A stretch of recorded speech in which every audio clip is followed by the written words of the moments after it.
অনুমতিটা তোমার কেন্দ্রীয় কমিটি দিবে। আমাদের কেন্দ্রীয় কমিটি 35 জনের, সেটা সিলেট, চট্টগ্রাম, দিনাজপুর, বরিশাল, ঢাকা, শেরপুর।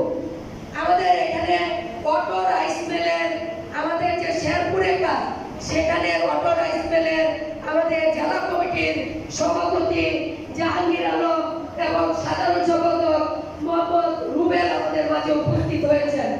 আমাদের মাঝে হবিগঞ্জ থেকে ফজলুর রহমান বাবলু ভাই উপস্থিত হয়েছেন। আমাদের মাঝে থেকে উপস্থিত হয়েছেন চট্টগ্রাম থেকে সোহাগ হোসেন মোল্লা আমাদের মাঝে উপস্থিত হয়েছেন।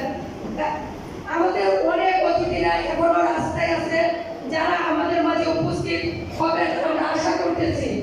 তাই আমি আমার বক্তব্যে যেটা বলতে চাই যে আমাদের সুদূর প্রসারী যে চিন্তা ভাবনা, আমাদের ভেস্টুরগুলো যদি আমরা যারা টানিয়েছি, ভেস্টুরগুলোর মধ্যে আমাদের দাবিগুলো চলে আসে। আমরা আগামী বাংলাদেশের জন্য, শ্রমিকদের জন্য আমরা কি চাই, সেই দাবিগুলো আমাদের রুমের ভিতরে ভেস্টুরে আছে। তাই আমি বলবো সাংবাদিক ভাইদের, মিডিয়া ভাইদের এবং আমাদের অতিথিবৃন্দদের আমার দাবিগুলো অত্যন্ত ক্লিয়ার। আমাদের দাবিগুলো, সেই দাবিগুলো আপনারা দেখবেন যে এটাই